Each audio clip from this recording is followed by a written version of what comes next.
What's up YouTube, Dow here from Zephyr War Games, and today you guys saw that I put out a poll of what deck you would like to see, and at the time of recording this video it is neck and neck between Six Samurai and this video you see in front of you, which is Springan Time Thief.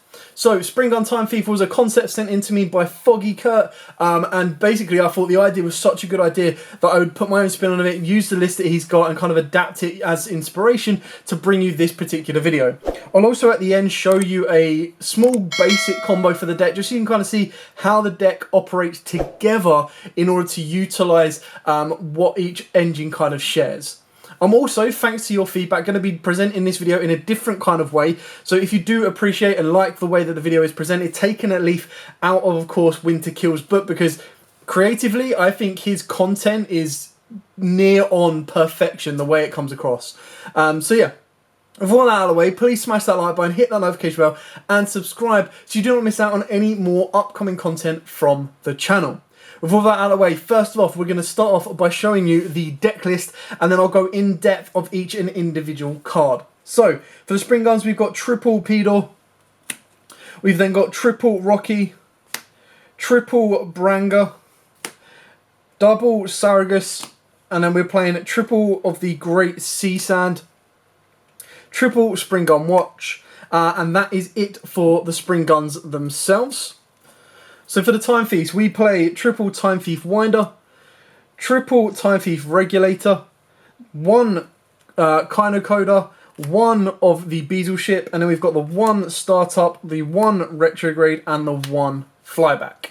Now for the generic spells, traps, and hand traps, we play triple Ash Blossom, triple Ghost Ogre, one Monster Reborn, one Called by the Grave, one Terraforming, and triple Phantom Knights of Shade Brigandine.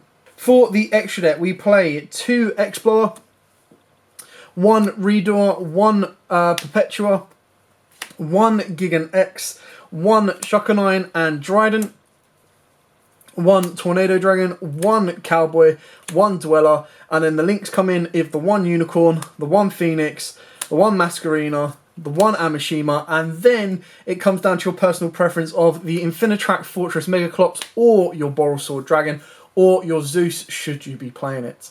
Now let's get into the deck list properly and go through the in-depth details behind each individual card. Okay, so like I said, we're taking a leaf out of Winter Kill's book and following your guys' feedback and the way you wanted to see the list displayed. You wanted the list first, and then you wanted me to go over in detail for each individual card. So we'll start off with the Springans. So you got the triple Pedor. Now you pretty much max out where at all possible on your Springans, and they all share the same effect, that in the graveyard, hand, or on the field, you can target a Springan monster, target a Springan XYZ you control, and then equip that monster, so this monster, to the XYZ.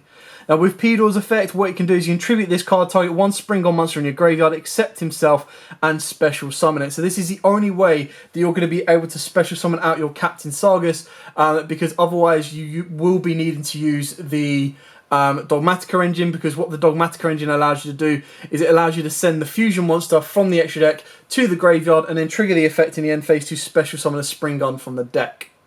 Keep in mind, Springans do actually get a lot better when we get Lightning Overdrive, as they do get another XYZ support and they become a little bit more self-sufficient without having to rely on the Dogmatica engine. And the one thing that I've tried to stay away from is just blowing a budget on, of course, the Dogmatica engine. But if you do have it, and you want to try out a fun deck, then you can put the Dogmatica engine in.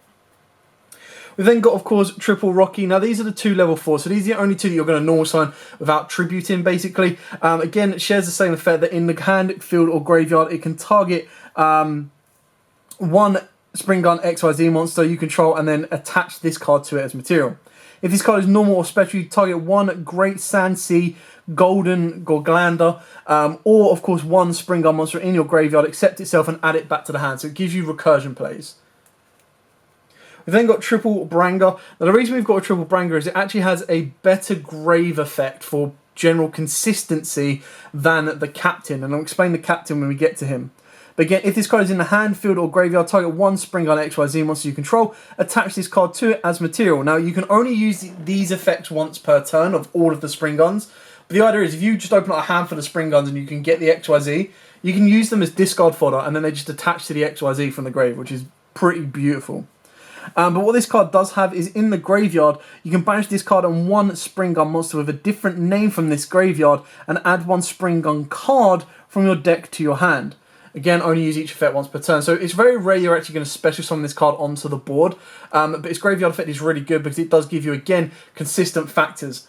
And this is where the synergy comes in with the Time Feast, because a lot of the Time Feasts are, if they're in a graveyard or in the hand, you can detach a material from an XYZ to special summon themselves. So all you're really doing is you're cheating out a Springan XYZ. Then the card you've discarded to cheese out the Springan XYZ, which I'll show you in a minute, you're reattaching and then detaching to start off the Time Thief chain. And then if you're doing that twice and you've got two Springans in the grave, including a Brangar can then banish to banish to search, and then that's just going to add to the consistency factor as well, because during the combo, you don't actually use your normal summon until you've used the Winder's Search. So then from that point on, if Brangar does actually search you out another Springan, you can normal summon that Springan, or you can normal summon another monster to help extend your Time Thief plays. You've then, of course, got your two Springan Captain Sagas. Now, this is the best Springan, but the most annoying to get out in a version that doesn't run the Dogmaticas. So again, what this card does is quick effect. So during your opponent's turn, quick effect, you can detach one material from an XYZ monster you control, then target one face-up card on the field, destroy it. Only use each of the previous effects once per turn. The other effect is to attach it from hand, field, or graveyard. Now, obviously, the shameful thing is it doesn't give the XYZ that effect. What it does give the XYZ, a Springan XYZ monster that has this card as material gains an additional 500 attack. Now, if it gave that XYZ the effect, then even better. But the issue with this is, of course, you need to have your captain on the board plus your XYZ to then be able to detach off the XYZ to quick effect Dryden in a sense. So that's where it gets a little bit difficult, because like I said, the only way you're going to be able to summon this guy out is by summoning out the Pedor.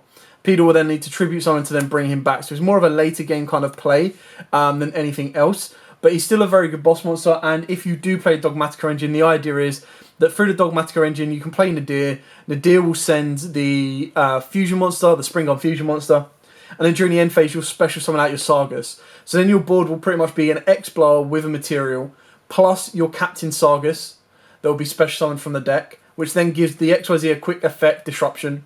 You're then comboing that off with whatever kind of Nadir route you took, whether that be for a Philidius in your hand or whether it be a punishment on the board, giving you up to 3 pops and other forms of interruption.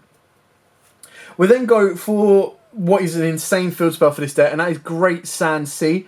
Now, why this is so good is all Springan XYZ monsters on the field gain 1,000 attack. Now, obviously, when we get Lightning Overdrive, they get another XYZ monster, so this becomes better. You can only use each of the following effects once per turn.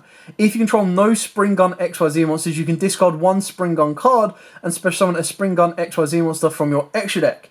If a face-up XYZ monster you control leaves the field by card effect, except during the damage step, you can target one monster your opponent controls. It cannot attack for the rest of this turn, even if this card leaves the field. Now again, you can see the synergy on the second effect, why that works with Time Feast, because Redoer can actually run away from the field, which will then trigger this effect. X-Blower also has that effect where it can run away from the field, which again triggers that effect to kind of freeze one of your opponent's monsters, which is really kind of nice and cool. Now, obviously, the middle effect of being able to just discard any Springan to give you a Springan XYZ, again, is amazing, and it pretty much dodges everything. Now, the reason I say that this is the second best is because I think this is the first best, and this is Springan's Watch. So, Springan's Watch, you get to add a Great Sea Sand or from your deck to your hand. But if Great Sea Sand is already in your field zone, you get to add a Springan monster from your extra deck. Sorry, not from your extra deck, from your deck to your hand, and then you get to send a Springan monster from your deck to the graveyard. So straight away, it sets up your place because it puts a Springan in the graveyard that can then attach as material, and it also puts a Springan in your hand. So, for example, if you were to already have your Great Sea Sand in play and you've discarded a Springan to already put it in the graveyard to give you an XYZ, or even if you haven't, this pretty much sets it up straight away and then gives you the XYZ with 2 materials.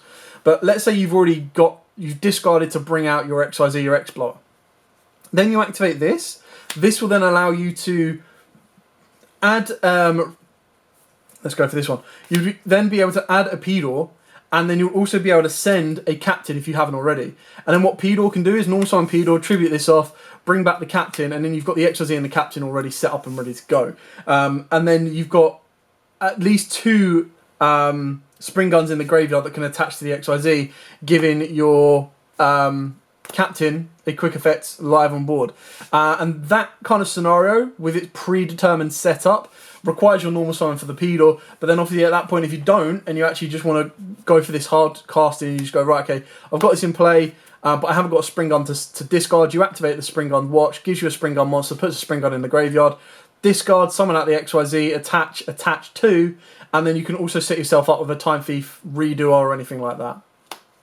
The other good thing about the field spell and why it synergizes well with the Time Thieves is it actually says if you control no XYZ Springans, not no monsters. So what it allows you to do is you can normal summon your Regulator, do the Regulator combo, and either bait out cards or get yourself into a rank 4 XYZ with the counter trap off of the back of Winder, and then you can play your Great Sea plays to then get you your XYZ with a material, and then if you do manage to get Captain out, even better, but it's a little bit difficult to get that all in tandem in one fell swoop.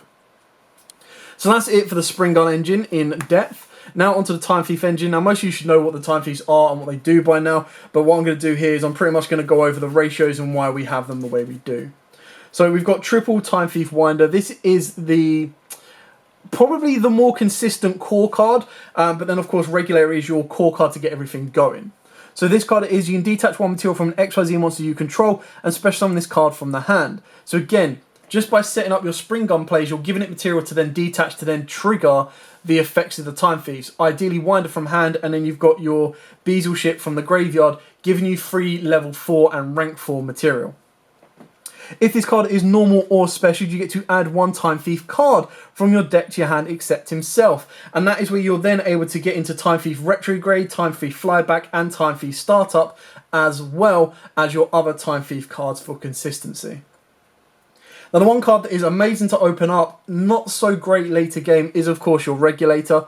The reason this is so good is if you control no other monsters, you contribute this card to special summon 2 Time Thief monsters with different names from your deck in defense position except itself. When an XYZ monster you control is destroyed by battle while this card is in the graveyard, you can special summon this card but banish it when it leaves the field. Now, ideally, you don't want to be putting yourself in a situation where you want your XYZs to be destroyed. You want to be able to protect them and have them leave the field where at all possible. So the second effect is less relevant, but it is something to keep in mind. The idea is that you're just going to be doing it going first. And this is the one weakness of having Call By at 1, is that you don't really have a way to protect. The only other way that you can protect this, which is another good way as well, because you can also help you protect your Springan Watch, and it can also help you protect your Galanda from stuff like Ghost Ogre, is if you wanted to play the Cyframe package, because what you could then do is rather than going into an XYZ or a Link 2 of Amishima, you can go into Lambda and make sure that that's always going to be consistent. And you do have 3 cards that you'd want to protect. These 2 from being ashed and this one from being ogred. So you do have 3 core cards that you want to protect using the Cyframe engine. So that is another kind of element you could add into the deck. We've then got the Chrono Coda, and we've then got the 1 Beazle ship. Now obviously Beazle ship is quick effect. You contribute this card, type 1 Time Thief XYZ monster you control, and attach 1 card from your opponent's graveyard to it. It's a bit meh, very rare you're going to use this. But the one you are going to use is if this card is in the graveyard, you can detach 1 material from an XYZ you control and special summon this card but banish it when it leaves the field. Now the Chrono Coda is during your opponent's battle phase, quick effect, tribute this card, the next battle damage you take from an opponent's monster is attack. This turn inflicted to your opponent instead, which is kind of nice because of its second effect, which is if a face-up XYZ monster you control leaves the field by card effect. Now both X-Blower and Redoer can leave the field via their own card effects, while this card is in the graveyard, you can special summon this card but banish it when it leaves the field. Now obviously you're not going to want to rely on that effect as a non-extender, and what I mean by that is what you can do is you can make Redoer with two monsters, use this effect to leave the field basically.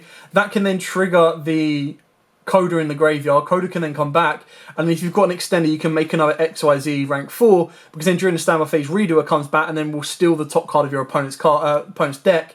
And then by that point, if you've already gone through the Winder combo, you have already set yourself up with a Retrograde. So you're going to have a Redoer, which steals one from the top of your opponent's deck, and if it's a trap, bonus, because then you've got a bounce. If it's a spell, you get a draw. Then, of course, you're going to have another rank 4 XYZ, which can be anything. It could be Dweller, it could be Tornado Dragon, it could be any rank 4 that's pretty much going to be able to utilise your play. It could be your Shukanine into Dryden.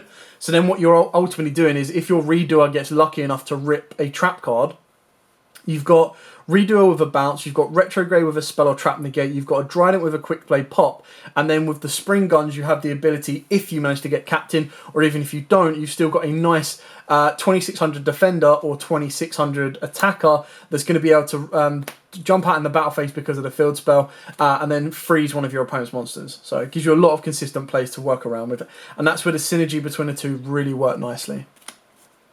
We've then got the one startup, the one flyback, and the one retrograde. Now, I did have retrograde at 2. It did get a little bit bricky because ideally you want to search it off of your Winder. It's one of the ideal cards to do off of that. Secondly, you've got your flyback, which would be your next search. And then depending on your hand, you could then search the startup. And what startup allows you to do is it allows you to, in a way, recycle your materials from the graveyard by equipping them to your Time Thief XYZ. It's very rare that's going to happen. You're probably going to use it more times than not than a searchable extender, but it does give you a couple more options and synergizes really, really well.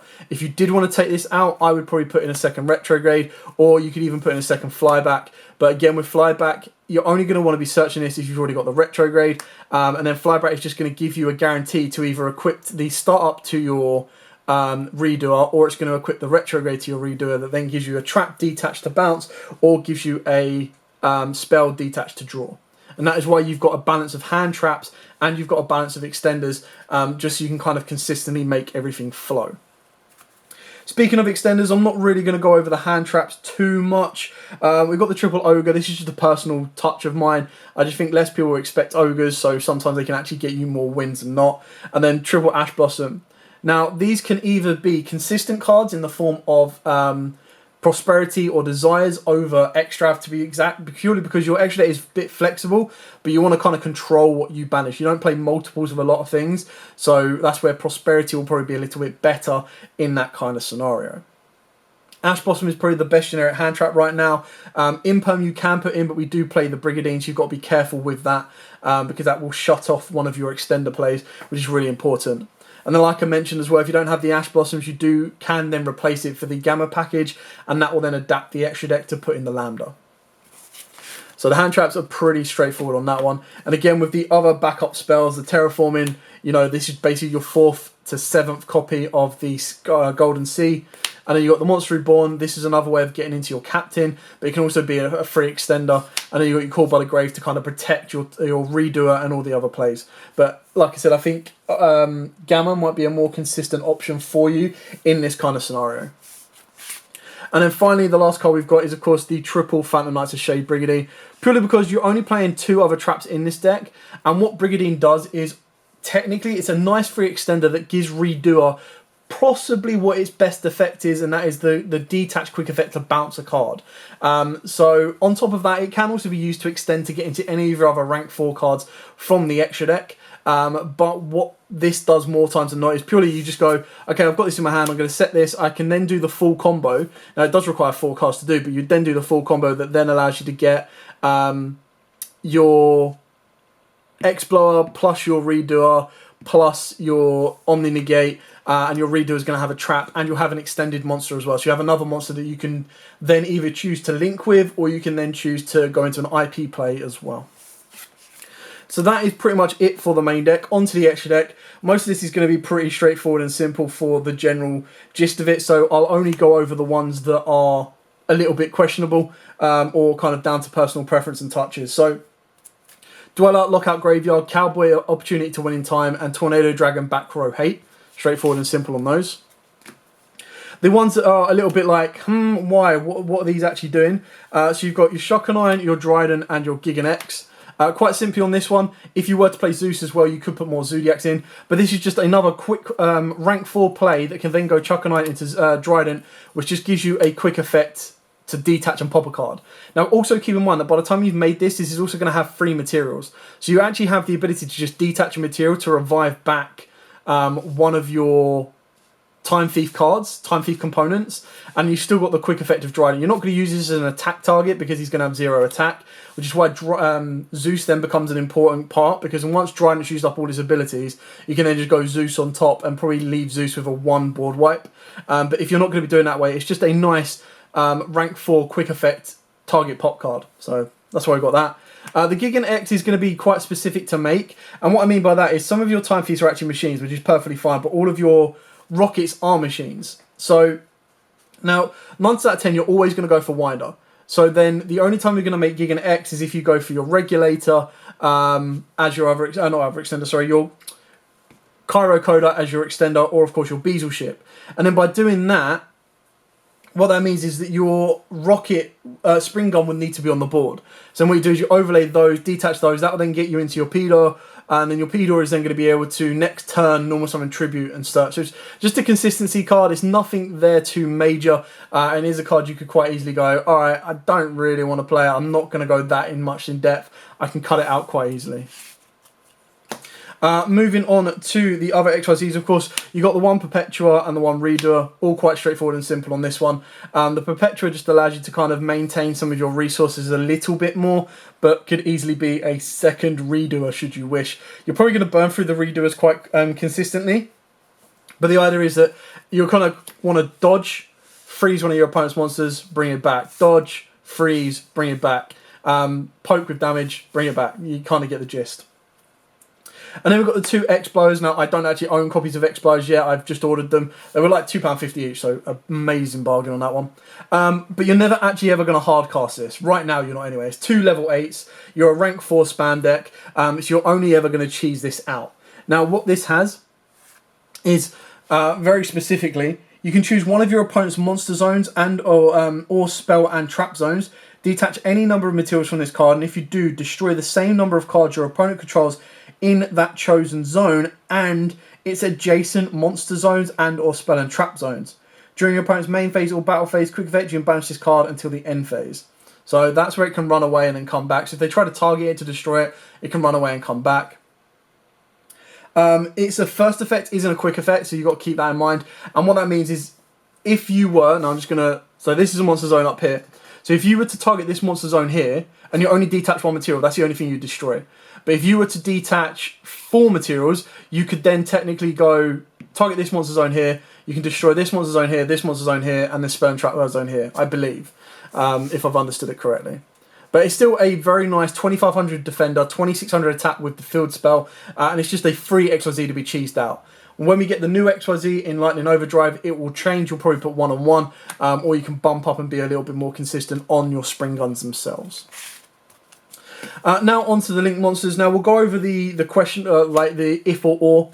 So you're playing a lot of XYZs, which is why it's Megaclops, but then Boral Sword is quite consistent because you also have the ability to extend your board by detaching materials off your XYZs to then bring them onto the board. So making Sword to then be able to go Sword, attack with an XYZ, shift the XYZ, attack with Sword again, gives you another alternative.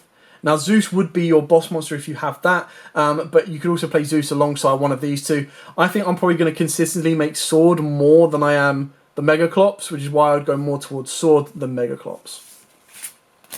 Then for the remainder of the Link monsters, of course, you've got your standard IP into Phoenix, Unicorn, or of course can go into Boral Sword or Appaloosa should you want to go that route. The one thing about IP is if you're not going to make your rank 4 and you've actually got more extenders, then what you can do is you could make IP Masquerena instead. And then if you've got your Spring Gun XYZ already constructed or made, you can detach off of that Spring Gun XYZ and bring back one of the materials you use for IP Masquerena. And then if that card is the correct card, like basically if you're able to then extend further from that point, you've then got IP Masquerena plus Time Thief Reader plus your Spring Gun XYZ, which is now slightly useless because you've used up its material. But then what you then do is during your opponent's turn, you've got IP with the Spring Gun, trigger it into Unicorn, discard, spin a card, your Time Thief Reader can then spin a card, but then Time Thief Reader can also dodge off the board to then freeze it with the field spell. So it gives you a couple more to play around with. And the last card you need to think about a little bit is the Bujinke Amishima.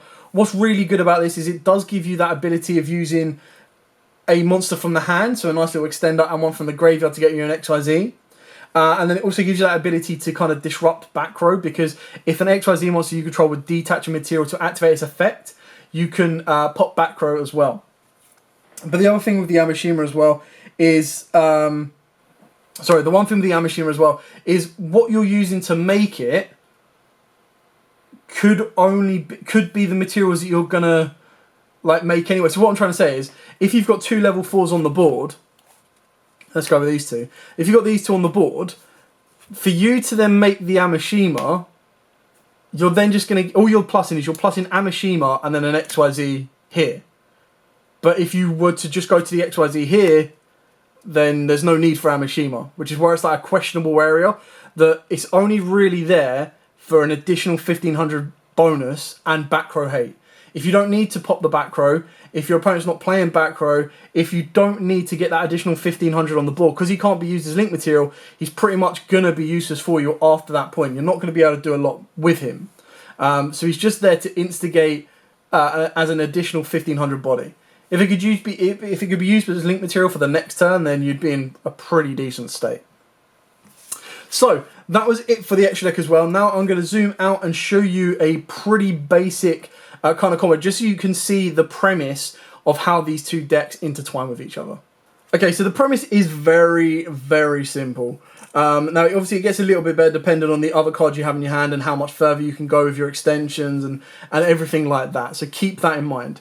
But what you kind of want to go for is you've got the one Great Sea, and then you've got the one Winder is kind of specific in this kind of matchup, or in this kind of combo. And then you've got any rocket card. I keep saying rocket. Any Springan card at all.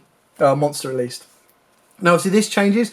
If you end up with Watch instead, Watch can then replace the Springan. Watch can then, of course, be the Golden as well, so it can replace that. The only one that doesn't have multiple options to get to is the Winder. But this is just a very specific combo. And again, shout out to Foggy on this one, because it was Foggy that kind of mentioned this combo. And again, you still have 2 more cards in your hand, so it depends on what they are. If they are free extenders, you're in a very good space. If you open up with Regulator instead of Winder, that is your only other change that you can kind of make to make this engine or this play go a little bit further. But the whole premise behind this is that if you open up a Winder, where are you? If you open up a Winder, you don't use your normal summon until Winder then searches to then give you that extender anyway. If you don't, your normal summon is going to be Regulator. So I'll show you the Regulator combo because it kind of shows you the workings between these 2. So you normal summon your Regulator, you control no other monsters, so you tribute this and you bring out 2. Now you're probably going to bring out your Winder and you're going to bring out your Beazle Ship. Wherever it is, there we go, because Beazle Ship is the easier one to bring back from the graveyard. Winder will then trigger. Now, depending on the rest of your hand, you're either going to want to go for flyback, you're going to want to go for the quick play spell, but because we want that interruption, you're probably going to go with retrograde more times than not. Startup will be only if you have an extender in your hand, but you kind of want to maintain your hand resource for discard plays and everything else. Then what you do is you activate the field spell, and because you control no other Springan XYZs, you can discard the Rocky or whatever one that you have, and straight away that will give you a cheesed out X-Blower. Now, you've got a couple of options from this point on as well. Is if you went with the extender for Winder, what you could do is you could either XYZ these up, as long as you get Beazle Ship to the graveyard, or you can link them into Amishima, you can link them into IP Masquerena. So let's say we go with IP Masquerena, okay? So these are going to go to the graveyard. You can then use Rocky's effect to attach to the blower. You can then use Blower's effect to detach to special summon out your Beazle Ship. And then this is where you've now got, obviously you've got the ability for a link 4, so you can just make Appaloosa during your opponent's turn if you want. Very simple. But then this is where it dictates the rest. Now obviously you'd only go this route of play if you've got a Brigadine or you've got another form of extension. Because then if you have this form of extension, what you end up doing is you then end up turning this into a Redoer, and the Redoer's got the ability to detach and bounce a card. So then what you'd ideally do is during your opponent's turn, you'd go, right, okay, standby phase, Redoer, steal a card. You've then got the disruption off of Redoer to bounce a card. You've got the disruption off of Retrograde to negate and then attach that card to Redoer. And then you've got the ability of going IP Masquerena for a link 4, or of course a link 3. So you're then either going to need a card in hand to discard for Unicorn, or you're going to go into an Appaloosa if you choose to play it. And thinking about it more, Appaloosa is probably a good option to have. Now obviously if you didn't have the extender, and then what you'd ideally be doing is your blower would have the material, you wouldn't go into IP Masquerena, you'd actually keep your winder on the board, and you'd keep your Beazle ship with your retrograde, and you just keep it very, very simple, and you just go overlay into Redoer. Now, of course, you can overlay into Baguska, you could go into Amashima, like I said, because you've already got, depending if your rocket is already in the graveyard. Keep in mind, if this is already in the graveyard, then you don't need to attach it just yet, because you don't need to bring back the Beazle ship. So then what you would actually do here, as another option, if you wanted to, is you could put these two into Amashima. So I'll show you that in a second. So let's say we've opened up another level 4. Apologies if I'm going too fast. Hopefully you can kind of catch where we're going here. So the simple option is you just overlay these into Redoer. That's it. You've got your negate off of that, and then hopefully you're going to get a trap or a spell on this for either a draw or a bounce, and you'll still have 2 cards in the hand. Okay. If you want to be a little bit more creative, a little bit more combo orientated, what you need to do, what you need to keep in mind on the foresight you need to look for is this card you've chosen will depend on what you end the board on. So if you've got the extender, you go with the quick play spell. If you're going to end on an XYZ time thief, then you go with flyback or you go with retrograde. So you really do have to keep that in mind. But then what you can do here, ideally, is you put these two into Amashima. Now this is specifically if you've got an extender in hand. If you haven't got an extender in hand, then you're not going to be doing this. Amashima will then go off, and that will then trigger to special summon back these two. Then what you do off the back of this is you would overlay these instantly. Now this is the option where you can overlay into Gigant X, or this is also an option where you can go into Time Thief Redoer. Wherever he is, there we go. Go and Time Thief Redoer, and then what you can do off of Redoer is you detach to bring back your Beazle ship, and then you can then attach this to this, and then what you have here is, again, you can use these two. It will banish Beazle ship, but then that will give you then an IP Masquerena. Now, again, not a mass extension, but the idea is you've got your Amashima on, which is what I'm saying is just the additional board, the additional monster on the board. You're still going to have cards to play around with. It's one of them decks that, at current, it requires your hand to play. But because it plays so many different level 4s, so many different nice extenders, the consistency factor of it is quite nice.